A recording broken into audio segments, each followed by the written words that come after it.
पूर्वी नेपालको पवित्र तीर्थस्थल झापाको अर्जुनधारा धाममा निर्माण भएको 108 शिवलिङ्गको दर्शन र पूजन गर्दा विगतका पापहरू क्षय हुने र जीवनमा शुद्धता आउने मानिन्छ।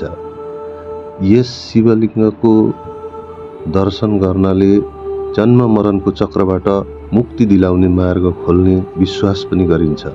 साथै भक्ति भावले दर्शन गर्दा मनका इच्छा र कामना पूरा हुने जनविश्वास छ।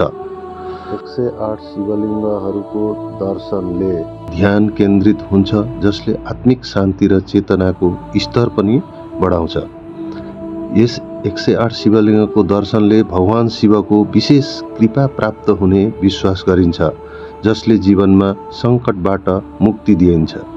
ध्यान दिनुपर्ने कुरा के हो भने दर्शन केवल बाह्य रूपमा होइन, आन्तरिक श्रद्धा, समर्पण र भक्तिभावले गर्दा मात्र यी लाभहरू प्राप्त हुनेछन्।